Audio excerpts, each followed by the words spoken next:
Mbona Evelyn akakaa chini akaona andike hiyo hadithi ambayo ni barua ya kutoka mlevi mnywa pombe kuelekea kwa Rosa mkewe.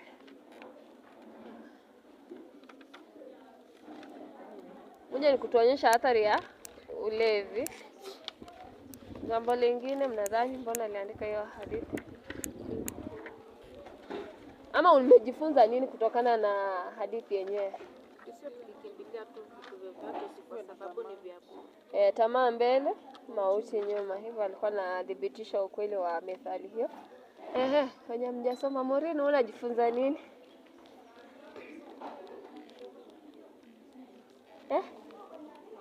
Wamesema.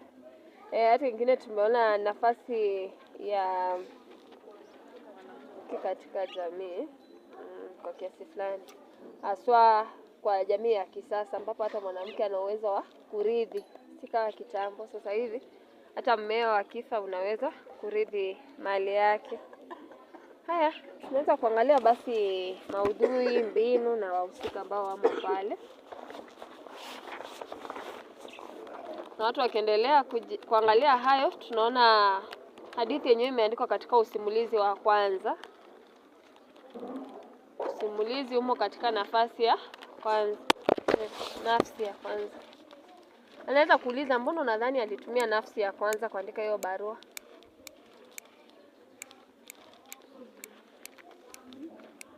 Mbona alitumia nafasi ya kwanza, first person narration, hakutumia nafasi ya pili wala ya tatu kama hizo hadithi zingine? Ni kwa nini? Mbona mtu atumie nafasi ya kwanza?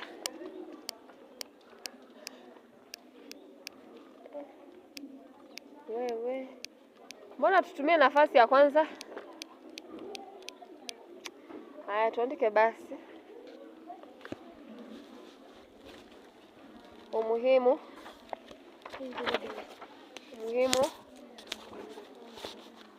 wa usimulizi katika nafsi ya kwanza.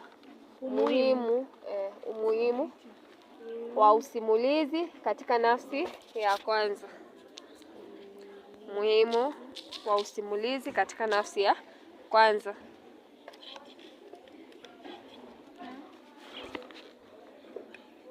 Moja ni kupunguza masafa ya masimulizi. Kupunguza masafa ya masimulizi.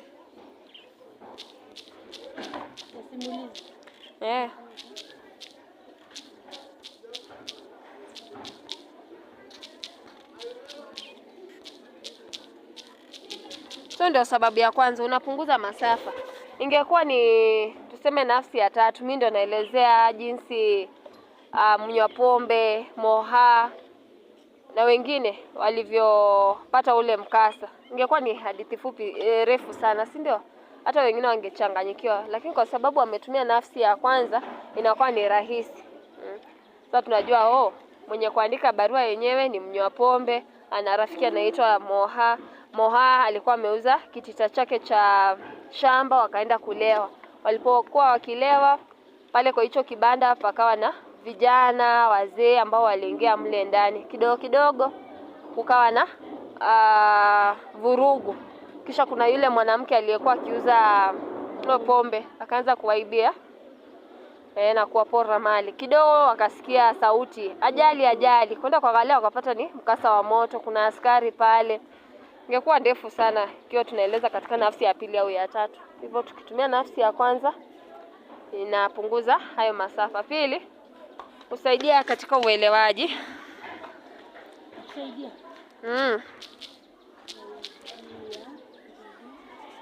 Katika uelewaji wa hadithi moja kwa moja.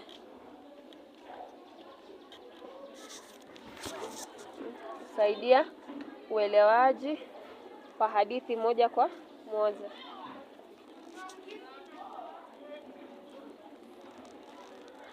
Sababu ya tatu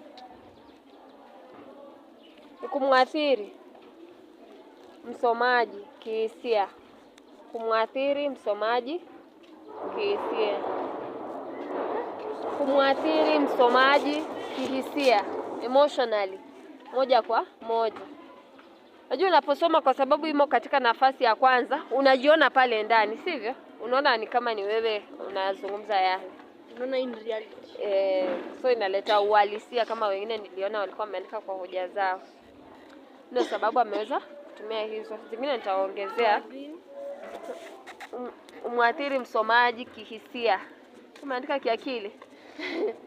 Moja kwa moja. Swali lilikuwa umuhimu wa usimulizi katika nafsi ya kwanza. Sasa nadhani hizo zinawatosha, zingine nitazidi kuwaongezea kadri tunavyosonga. Haya basi tuangalie mbinu ambazo mliziona. Mbinu kuu kabla hata tujaingia hizo ndogo ni barua. Barua ndio imetumika kwa wingi. Na kuna sababu aliamua kutumia barua kupitisha yale maudhui, kuonyesha usawiri wa wahusika na kadhalika. Haya, mbinu nyingine nimesikia mtu akisema methali. Methali zipi mliziona? kurasa wa Methali. Si barua iko kote, kuanzia 33 mpaka 37. Methali, kulikuwa na dunia ni mti mkavu, kulaza liandikwalo halifutiki. Kulikuwa na hiyo ya heri nusu shari kuliko shari kamili. Alikuli likakumaliza. Ile kwa Kiingereza tunasema better the devil you know than the angel you are promised of. So ukiangalia kama kisiasa tunadhani fulani atakuwa mwema akipewa fursa. Ndio kidogo unakuja kupata ni mvua itaka kunyesha ama ni nini.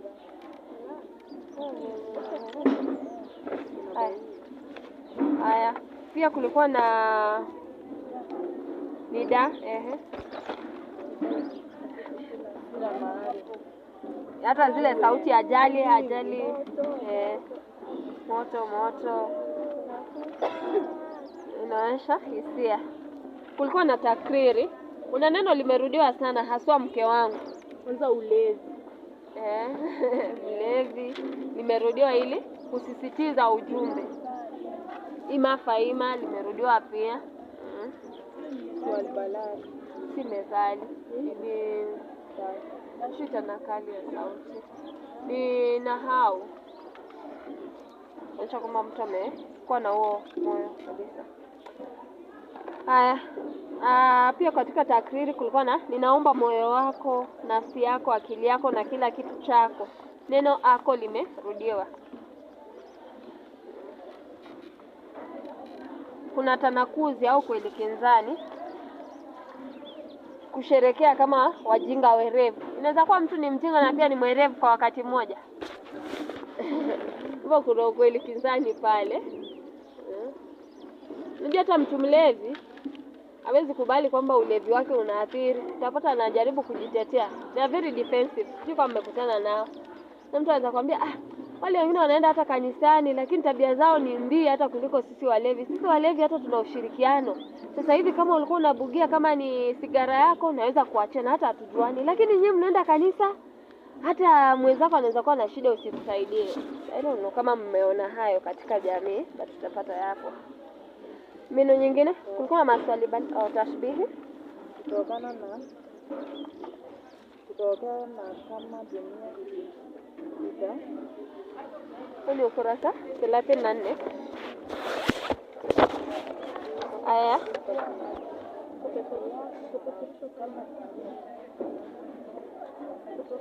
Nje kulikuwa kama gulio, hata hiyo ni tashbihi. Tashbihi.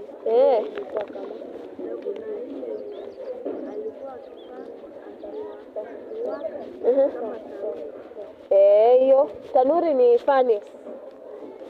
Haya, pia kulikuwa na tashbihi zingine. Ninaona umechoka hoi bintik kama punda wa dobi. Ukurasa 33. Hapo mke wangu nafasi hii ni adimu. Wapi? Kutokea na kama duma. Nakimbia. Alafu pia kuna hiyo lisilo la kawaidi kawaida ulitokea kama radi. Alafu hiyo niliutazama mlango wa kutokea na kama duma, hiyo yenye umesema. Alafu ingine kabla ya shetani tena kunibeba kama usufi, kurasa 33. Kebarua, where is your book? You don't even have a pencil. Kuna Unasemaje? tuko kwa tashbih, tumetaja hii kabla ya shetani tena kunibeba kama usufi, kurasa 33.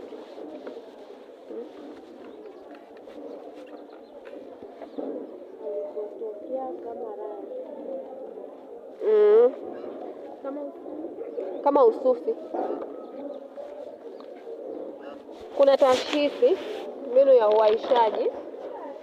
Chakula kinavyokutazama nawe usiweze kukitia mdomoni. Chakula kina uwezo wa kutazama mtu.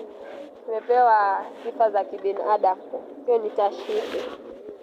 Haya, alafu kulikuwa na mbinu ya taswira ambayo imejitokeza sana pia. Mliona? Taswira ni picha inayojengwa akilini mwa msomaji. So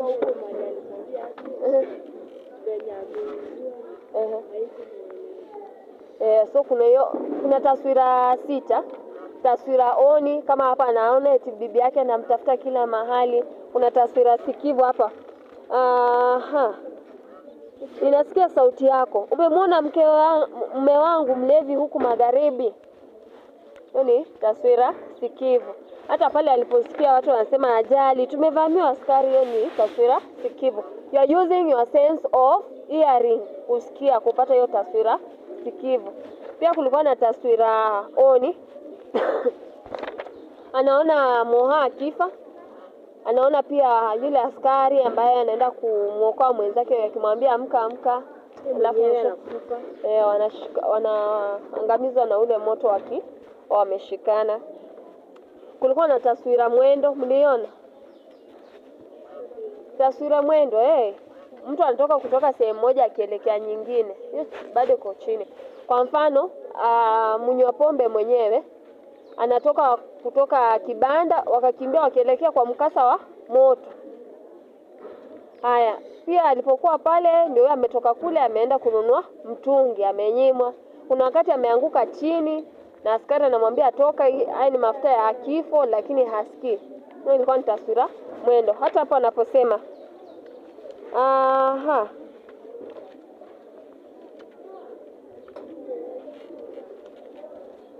kabla ya kuamua kuchukua hatua ya kukimbia kituoni, naomba usimame kidogo, kwani waraka huu ni wako. Alafu kuna kwingine anasema umekimbia kusini, roho mkononi, huku jasho likikutoka ukinitafuta. Hapo jasho pia linapoteremka na yeye kukimbia kutoka sehemu moja kuelekea nyingine ni taswira mwendo. Kuna taswira mguso. Kama huyu mama wa kibanda ambaye anawaibia alikuwa anawagusa kwenye vibeti vyao. Hata mlevi mnywa pombe kuna taswira mguso, anaguza, ilikuwa ni mfuko wa nguo yake, alafu anapata kibeti hakina pesa. Hiyo ni taswira mguso. Sense of touch ndio ametumia. Tunaona kuna taswira mguso. Mbinu nyingine mguso, mnuso. Hapo hata anapouliza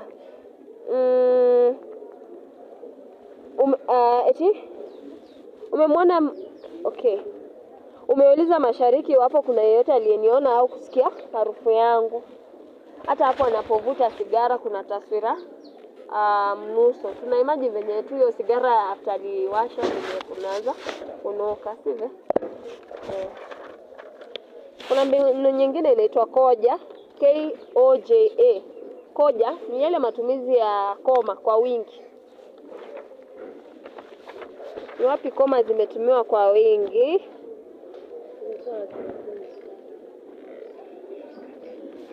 Wacha niseme yangu alafu nyinyi mtanipa mifano mingine. Kwa mfano ukurasa 33 aya ya 2 mstari wa 2. Nisamehe mke wangu kwa kuwa sitaweza kurudi tena ili nikuage, nikupe busu, nikupe mkono wa buriani au nikujuze ulipo wosia wangu. kuna matumizi mengi ya koma. Hiyo ni mbinu ya koja. Umeona koma zingine ambapo zimetumika sana. Hata hiyo mke wangu koma, mke wangu koma. Hivyo anapumzika kidogo, labda anafikiria lile ambalo atalifanya. Kabla niendelee, kama wiki jana kulikuwa na huyu mkuu wa kampuni la Delight. Mnazijua? Alikuwa anaitwa Nick. So ikawa alianza uhusiano na sekretari wake. Wakaanza ikawa sasa imekuwa ni mapenzi, kuna kitoto pale. You know, women are very manipulative. Ikawa anamuitisha vihela. Na wanaume wengi wanaogopa wake zao. So chochote kile ambacho utamuitisha atakupa tu, kwa sababu anaogopa baadhi ya zile kanda vitu walikuwa nafanya kama ni pale mahotelini. You don't want it to land to your wife. At the same time, umechukua muda mwingi kujenga jina lako. Jinsi tu tulisema, a good name is worth more than gold. So mtu anaenda kuangalia, watu wamenijua mimi ni mwanafamilia kidogo, wengine waje kujua kwamba mimi hata si mwaminifu. So nafanya yale. Ikawa pia huyo rafiki yake, huyo ambaye ni secretary, akawa na rafiki mwingine nayo akajifanya ni wakili. Wakawa wanamnyanyasa tu hiyo pesa yake. Mwishowe ni kama alipatwa na msongo wa mawazo, akaamua kujirusha kutoka gorofani na akafa hivyo. Because at the end of the day, mtu anakuambia nipe pesa nisitumie picha bibi yako, hizo videos zenye wanafanya bla bla bla, na bado zinamfikia. So kwa sababu ya huo uoga kama ni nini, akaamua tu kujua, he took responsibility of that. Unajua kani wengine kama yule Governor Obado, what did he do? Aliua Sharon hata akiwa na mimba yake. Men fear their wives knowing the truth. So kama huyu tunaona kwa kiasi fulani anaogopa, itakuwaje? Hata unasikia kuna hapa anasema, mke wangu usikubali yeyote achukue chochote kutoka kwako, kwa kuwa mimi sikuwahi kuwekwa rumenya na yeyote. Hata saa hii pia kulikuwa na huyu sijui ni Senator Onyonka. Kulikuwa na bibi yake mmoja alikufa. Alikuwa na wake 4 ambao walionekana hiyo siku. Wakaja na watoto wao kama 12. Ikawa kuna mwingine anatokea TikTok anasema, unasema watoto wako tu ni 12 na wako 18. So different women, different things. Okay, in the African context it is okay because we had normalized polygamy. Sasa unajua wengine tunataka kuchukulia kila mtu ni Mkristo ilhali sivyo. Ama wengine tunaona mwanasiasa wenda ataweza kunilisha, kumbe alikuwa tu hapo kwa kujibamba. Unataka mimba yake ndio iwe ni a source of income. Napata pesa. Hata hii askari huwa tunasikia sana kama ami akifa unajua tu unatarajia kama wake 3. Hadi inabidi askari waje kulinda bomu. Kwa sababu huyu atakuja aseme, mimi nilikuwa bibi yake na nina hawa watoto. Lakini most cases zinajulikana yule wa mashamba. Lakini every station venye wanafanya uhamisho, wenda kuna mke mwingine. Ni wengi. Sawa, ni baadhi ya mambo. Sasa kama hiyo kuwekwa rumenya, wakati unamweka mwanaume unamgaramia kila kitu. Na sijui kama mmenotice siku hizi ndio trend. Kitambo ilikuwa ni sugar daddies. Sasa siku hizi wavulana wadogo ndio wanataka na sugar mama. Amlishe. Yaani kazi yake tu ni kufanya tu mambo ya kindoa tu, labda amwendeshe but gari si lake. Kila kitu anakupa. Sasa hapo ndio kumefika. Sasa anamwambia kwamba asikubali kuwa aliwahi wekwa rumeni. Nini nyingine? Ndokezo. Matumizi ya dukuduku kama hapo kurasa 34. Ongeza pombe tafadhali. Moha ni mfalme wetu. Na walevi wana hiyo tabia. Chafua meza. Hata sisi wenyewe tupate kuna mtu anataka uongozi labda. Tutamsifia, tunamwambia naye weka na hiyo msacha. Kiongozi, you massage this person's ego mpaka na kupea kani pesa mnataka. Ndio kuna venye mtu anaweza kuongelesha until they soften your heart and they're like, leta crate moja ya soda, leta mikate, leta maji. So pia hiyo ilikuwa hivyo. Mdokezo mwingine bese na mitungi na mdokezo mwingine ukurasa 36. Sijui pesa hizo zilikuwa zikipepea au nini. Kuna mdokezo hapo. Mke wangu atakijua leo. Na watu wengi wanajificha nyuma ya pombe. Sijui kama mmeangalia. Unaweza pata mtu anataka kupiga vita lakini anajua atachukuliwa hatua ya kisheria. And the first thing we'll want to know, by the time huyo mtu alikuja kugonga, alikuwa katika hali ambayo akili yake iko razini ama alikuwa amelewa ama nini. So wengi huweza wakalewa tu kidogo tu, lakini aje nyumbani vita. Kama huyu analewa akijua anaenda kupigana na nani, mtoto wake nyumbani. Nimemsomesha, mbona basi haji kuninunulia pombe? Hivyo tu. Just that simple reason. Mbinu nyingine?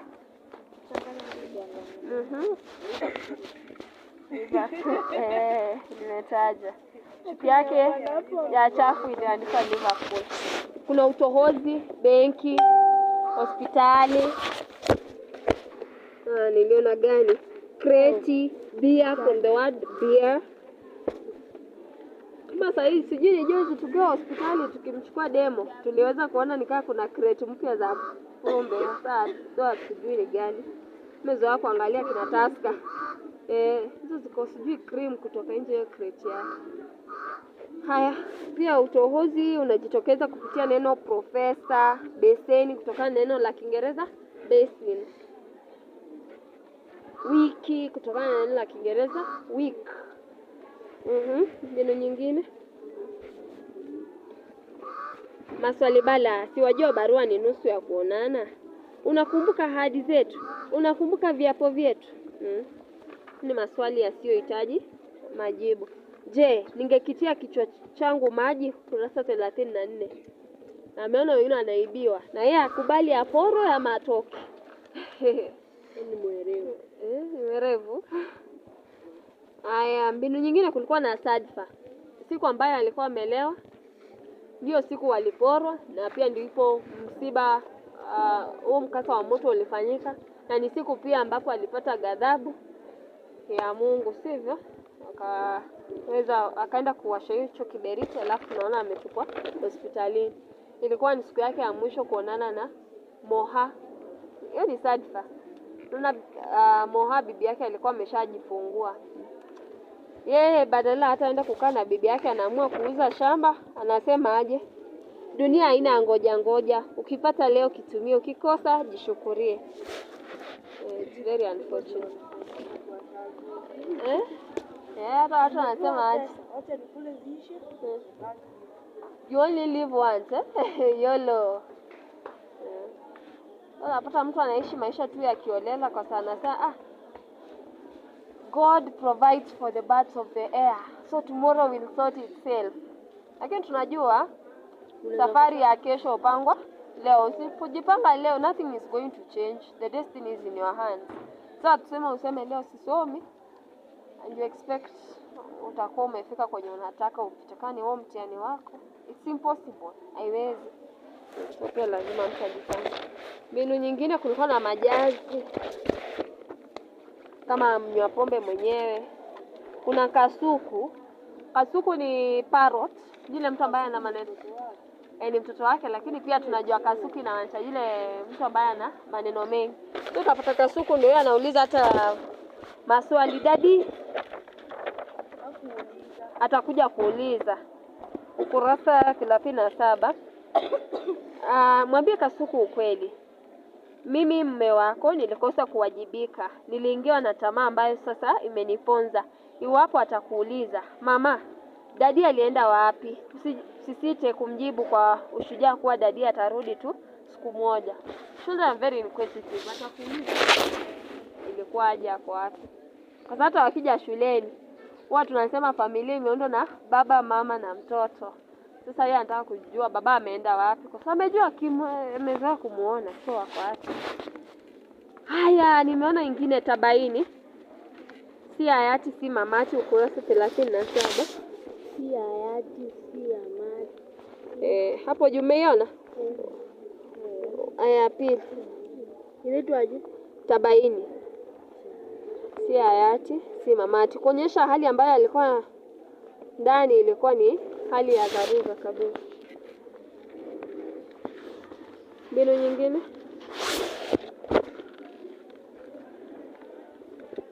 kuna ucheshi. Kama hapo tulihitaji kusherekea kama wajinga werevu. Hata hapo tunapoeleza kuwa alikuwa huyu mlevi aliyekuwa amevaa chupi yake iliyoandikwa Liverpool ilikuwa wazi. Huo ni ucheshi, tulicheka. Kuna dialojia baina ya mnywa maji na muuza mitungi. Mazungumzo yapi tena mmeona baina ya watu wawili? Askari polisi na Moha, pale ambapo anawachekesha na wapa noti.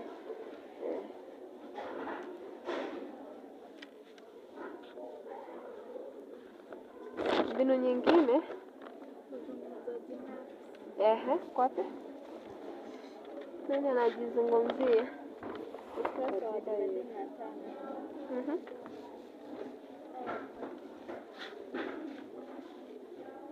Mtaniruhusu au mtaniruhusu? Hiyo ilikuwa bado ni kwa dialojia. Hapa hivi kuna nasema niliamka kiume. Kwani Moha ni nani? Akijiuliza hivyo.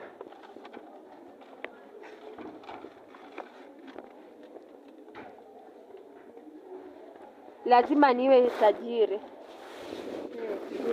No. Uzungumzi nafsi.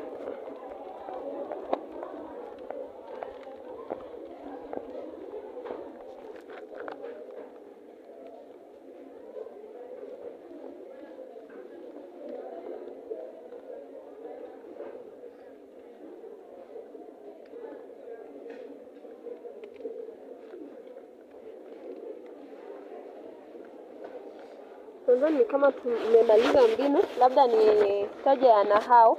Kwa mfano, weka rumenya, tumesema ni pale ambapo unakuta mwanaume anaishi kwa nyumba ya mwanamke. Ona afueni ni kupata siha, you are recovering. Tupia jicho ni kuona mtu. Lewa chopi ni kulewa kupindukia. Mkono wa buriani ni kule kumwambia mtu kwa heri kwa sababu unaenda kufa.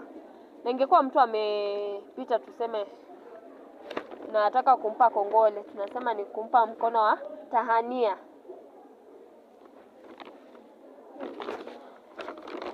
Hiyo ni nahau. Hata pia pigana ujino na ukucha, kwa maana ya kupambana au kung'ang'ana. Kuna hiyo kisu kimeugusa mfupa, kwa maana mambo sasa yameenda mrama kabisa, hana budi kurudi.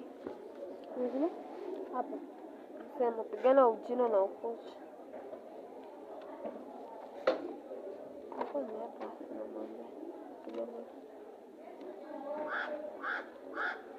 ni hizo tu. Haya, kuna chuku. Mtaa wa mabanda wenye walevi wengi kushinda wasiolewa. Hii ni exaggeration.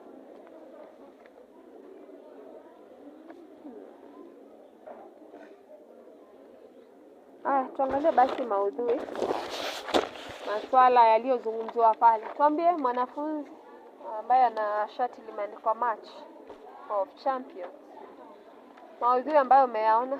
Acha sema kwanza yake ndio. Umeona maudhui yapi? Ulevi. Nani amelewa na ni hatari gani tumeona kutokana na ulevi?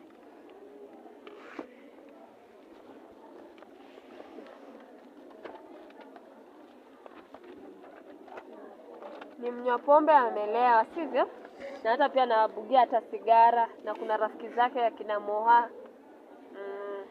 Na tunaona kuna athari ya ulevi. Moja, mtu anaweza kuvuja pesa zake.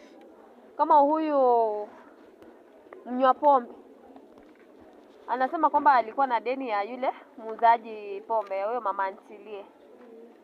lakini pia anatuarifu kuwa siku aliyokuwa anaenda kutafuta pesa ambazo angetumia kununua mtungi alipata kwamba hana hela, kwa ametumia zote. So kuna uwezekano kwa hata mtu wa judgment yake iko chini. Uko na deni lakini tena unatumia pesa ambazo uko nazo zote kufanya nini? Kulewa. Rafiki yako tena akija na pesa zake bado mnalewa. Hakuna kitu ambacho mnaangalia cha maendeleo. Pia ingine ni kuchanganyikiwa akili.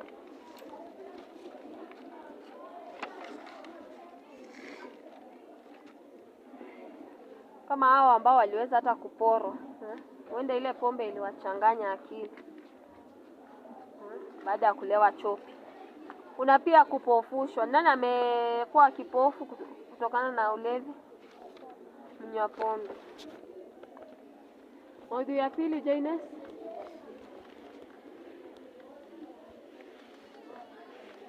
Ya elimu. Nani ameelimika?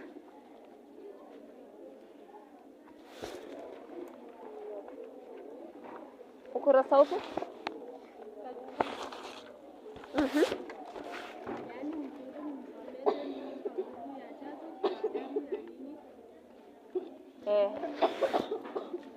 Ni kweli kuna maudhui ya elimu na tunaona kwamba ni wazazi hata wale ambao ni walevi wamewajibika kwa kujizatiti kuhakikisha kwamba wanao wao wanasoma. Maudhui mengine. Ema, uliona maudhui gani? Hata wewe tena pange na maudhui yako tu. Umaskini unafikia kwa nani? Kwa ulevi. Chupi yake safi iliyoanguka. Maskini mlevi mwenzangu. Kuna umaskini pale au uchochole.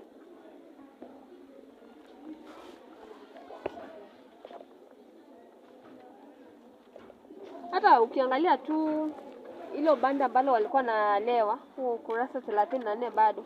Baada ya dakika 5 hivi kibanda kilikuwa kimejaa kina mama, wasichana wa vyuo vikuu, wazee wabovu wenye ndevu zilizoachwa zijiote ovyo, nyanya, babu na kila mtu mwenye kujua maisha ni nini. Kulikuwa na kelele, vicheko, matusi ya ajabu, majitapo, sauti za glasi pia ni utoozi. Harufu kali ya pombe iliyoingia puani na kuzifanya pua zitoe kamasi na kila aina ya zogo. Hayo bado yanaonyesha umaskini. Unajua ukienda katika sehemu za burudani zile ambazo ni za kitajiri, utapata hata muziki tu pole pole. Kama ni pombe, it's very classy. Hakuna hizo kelele ambazo ziko pale. Unaenda tu you relax and chill. Lakini huku hadi kuna kamasi, kuna vicheko. Hata pia kuna ukengeushi tunauona pale. Nyoa sio katika jamii ya Kiafrika. Haungeenda kulewa na mzazi wako. Lakini sasa hapa tunaona hadi kuna nyanya ndani, kuna baba, kuna chana, woi. So ni ukengeushi ambao unajitokeza. Pia kuna maudhui ya anasa.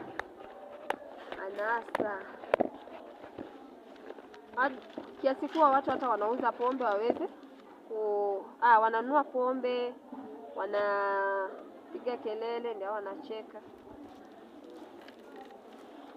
Pia kuna ufisadi. Nani amefisidi nani? Kuna askari ambao wanapokea hongo. Hata kuna wale wa mama wanasema hawa askari hawezi kufanyia kitu mradi wape hela. Hata muha mwenyewe anaonekana akimpa askari noti. Huo ni ufisadi. Kuna maudhui ya mapenzi. Nani anampenda nani? Mnyapombe anampenda Rosa kiasi kwa anamwambia ningependa tuishi hadi tukinaiane, tungeishi hadi sijui tufanye nini.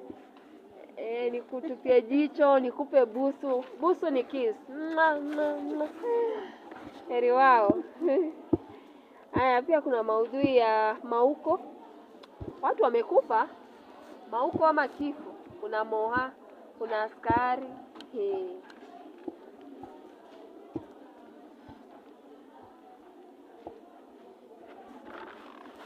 Maudhui. Kuna nafasi ya mwanamke kama Rosa, tunamuona amewajibika kuhakikisha anamtafuta mmewe.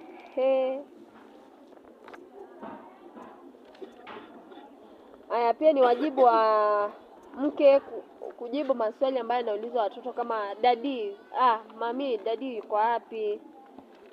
Naona hiyo ni nafasi ya mwanamke. Hivi sasa mwanamke ana nafasi ya kurithi mali ya mmewe. Pia kulikuwa na maudhui ya tamaa. Watu walikuwa na tamaa ya kutajirika. Wengine wanabeba hadi karatasi ya nailoni kama mnywa pombe, wengine mitungi, wengine wanachota hadi na viganja, bare hands. So kulikuwa na tamaa na mwisho wanamalizia kuangamia. Hata pia hiyo chini ya nafasi ya mwanamke, mnaweza kutaja kwamba mwanamke ni chombo cha kuzaa ama cha kuongoa watu. Hapa tumeona wanawake wawili, kuna hata ni watatu. Rosa ambaye amejifungua Kasuku, kuna bibi ya Moa amejifungua, alafu pia kulikuwa na bibi ya askari. Alikuwa so nafasi ya mwanamke kama chombo cha kuendeleza kizazi. Hata kuna mahali mtu alikuwa anasema sometimes for the man to get that name, the title of a father, it is born by a woman. Ni mwanamke lazima atajitolea kumzalia jina, kila kitu. Wewe unasumbuka yeye aweze kupata hilo jina. Pia kulikuwa na utepetevu kazini. Kama hapo tunaambiwa kwamba karatasi za nailoni zilikuwa zimepigwa marufuku. Kama Kenya they are banned. Ama bado mnaziona kama zile za kufunga nyanya. Zilikuwa zimepigwa marufuku, lakini inamaanisha kuna mtu analala kazini hivi kwamba bado zinaendelea kuuzwa. Utepetevu kazini. Irresponsibility. Ndio maudhui ambayo yalikuwa pale. Kwa watu watafanya kazi ya wahusika. Kama tufanye alafu watu wajiandikie matini. Wahusika ni mnywa pombe. Ana sifa ipi? Ana tamaa ya kuwa tajiri. Yeye ni mwenye hasira, anakasirika, mbona hao wananikataza alafu Mohaye wamekubali aende. Ni mwerevu pia, amehakikisha kwamba watoto amewekeza kwa benki ili bibi yake aweze kufaidi. Lakini pia ni mwerevu, ni mjinga, ama tuseme tu ni nini? Mwepesi wa kushawishika. Kwa mfano hapa anasema kwamba alidanganywa na rafikize aweze kuuza shamba la huko Maname, ukurasa 37. Kuna watu tu ni wepesi wa kushawishika. Kimconvince hivi shafanya. Sifa nyingine ya mlevi mnywa pombe ni mlevi mwenyewe. Analea anashawishi nani? Kwamba asikubali kwa mfano kunyang'anywa mali yake. Pia ni mwenye majuto, ndipo hata anaambia baba yake, mke wangu nisamee, mke wangu nisamee, mke wangu nisamee. Ni mwenye mapenzi. Mwenye mapenzi ya dhati kwa mkewe.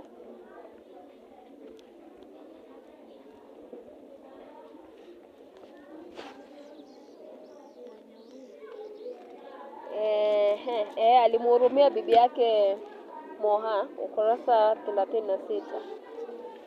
Pia ni mwenye msimamo dhabiti. Akishatunga habadili nia. Amesema lazima niende yale mafuta. Nothing will prevent me. Enda mbele. Hata wakati ameambiwa utaweza kupata hiki kibuyu. Anasema hata baada ya kugundua kwamba hana hela, bado alirudi kule. Hivyo ni mwenye msimamo dhabiti au imara. Tuangalie Moha. Moha ana sifa zipi? Mlevi. Unaona sifa hizi ya Moha? Ni mshawishi mbaya. Kwa mfano hapa anaposema sijui dunia haina ngoja ngoja,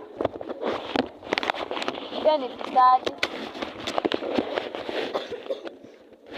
It's very corrupt. Alikuwa na corrupt the officers ndipo aweze kupata kuchota mafuta. Haya, kuna askari tulimpata ni mpiaro. Pumbavu hili. Wewe. Na watu ambao wanatoa matusi hao ni wapiaro. Kuna muuza mitungi. Yeye ni mpenda halali. Anasema kwamba mimi sipendi vitu vya haramu. Pia tunampata ni dadisi. Anamuuliza unaenda kuchota mafuta. Nauliza maswali hivyo. Tunampata muuza mitungi akiwa ni dadisi. Pia ni mwenye dharau. Amuuliza hivi, utaweza bei? Aliniuliza kwa bezo. Bezo inamaanisha dharau au kejeli. Kuna wimbo mnapenda kuimba, Okonko, utawezana? Utawezana. Mtu alikaa anakuuliza kwa madharau, utawezana? Utawezana.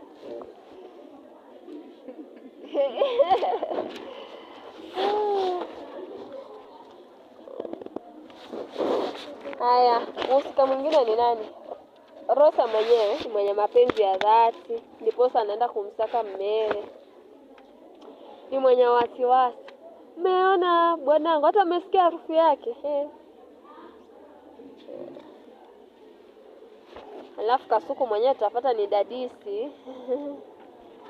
Na ukasuku wake. Dharau ni DH, angalia mwenye anaandika TH.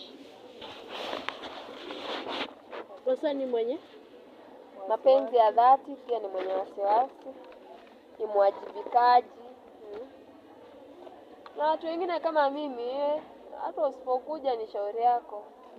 Bora nimekula, nimelala, I don't care. Lakini wa kitambo, hata you don't no, for an adult I don't care. Mtoto wangu huyo naweza shughulika. Lakini mtu hatukuzaliwa naye siwezi. Sasa uanze kutafuta mtu mzima kwenye hako wapi? Eti simjui, namjua, si ni bwanangu tuseme. Sasa kama huyu wa Rosa, eti mimi sasa sili because kama hapa anasema najua sasa hata chakula kimekuangalia akili. Mimi sasa hata ndio kinaingia vizuri. Itaingia pia. Ataingia kwa nyumba. Moimbo. Angalia huyu. Itaingia. Wacha nikwambie, kama ni mtu roho utapata huyu mtu amekula, kani nyama amekula. Anakuja hapa hivi wewe unang'ang'ana na sukuma zako, anakuambia mimi si sukuma. What is the point? Kama ni sukuma mimi nimeipata, wacha nile kwanza. Kwa sababu kwenye ametoka amekula vinono. Na anakunywa hadi ujipawa. Wewe you don't know that. Sasa kama hata hapa shule hajawahi kaa nje sana. si apige simu. Sasa nianze kukaa na wasiwasi. Hapo nje wanawaka. Yeye mwenyewe kama mnyapombe amesema najua kuna wengine wengi wamebaki. Unaona tucheka mapema. Maji. Naona kama ukiona kama huyo sasa kama wewe fanya hivyo labda hakuwa anakufanyia vizuri Ama hakuwa kama yeye hakuwa anakupenda. But sasa Alikuwa analewa. but ni mtu mzima. Unajua tunapiga tu simu Mtu kama huyu unafaa anapenda kulewa, unamwacha hapo kumzalia watoto hapo sasa. Unajua inafuata pia. Maybe mwanzoni unaweza kuwa unashughulika, lakini as time goes by kuna mambo ambayo akili yako inafaa kushughulikia. Lakini inafuata. Lakini mimi kwenye imefika Kama kwa miaka yangu na yeye kwenye yako anakula, angalia huyu. uko na misongo ya mawazo. Msongo wa mawazo. Hapana, this is an adult. They can call and see where they are. Hata kunisumbua kama hiyo. Hata hiyo Hapo hapo nifanye nikule.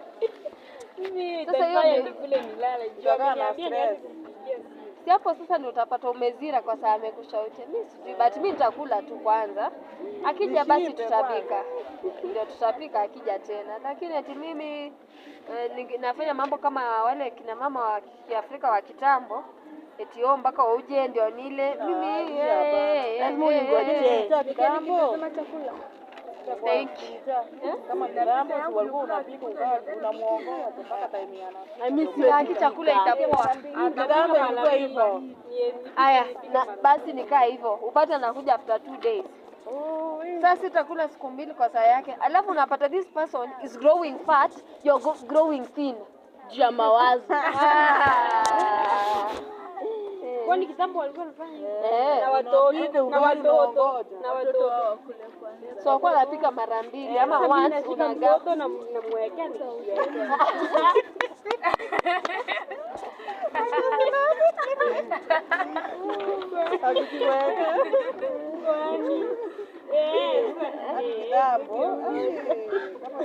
Kama kitambo tungekufa wala. Tuongoje Unaongoza mtu. Anaenda analewa. Ni kwa sanani hakuna kulala. eti hata mlango nisifunge, nimetegesi tu. Unasikia kutoka Hata ukisikia mabati unadhani ni yeye.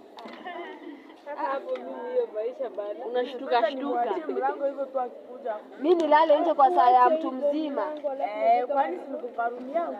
Kai. Si mtu ataingia kwa nyumba. Akiingia anakuambia amka, niwekee maji. Nitamwambia leo mimi nilikuja kwa Chakula nipe ikiwa moto. Naomba tuachie hapo, sivyo? Hiyo mpaka ya mapenzi tutafanya siku nyingine. Ndio kuna kazi tumebakisha ya inaitwaje? Achana na tamthilia. Kwa fasi simulizi tumebakisha utafiti, alafu tulikuwa huko kwa vichekesho, kwa maigizo. Hata pia tujafanya mbinu ya mazungumzo. Hiyo kipera. Chekesho ni mchongo. Comedy. So tutakuja kuifanya hiyo. Sijui ama nikipata time kwenda majioni labda ndio tutakuja tufanye. Siko na props. Sawa, so watu wa make sure wamenakili hayo matini ambayo nimewapa na wamefanya hayo maswali mawili. Na wameandika matini yako kuhusiana na barua ya mwisho. Siko sawa? Sawa,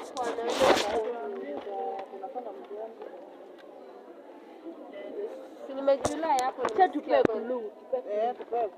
Si ni vitu ambavyo tumevisoma ndio nitaleta tu. Story gani sasa hapa sasa? Waambie.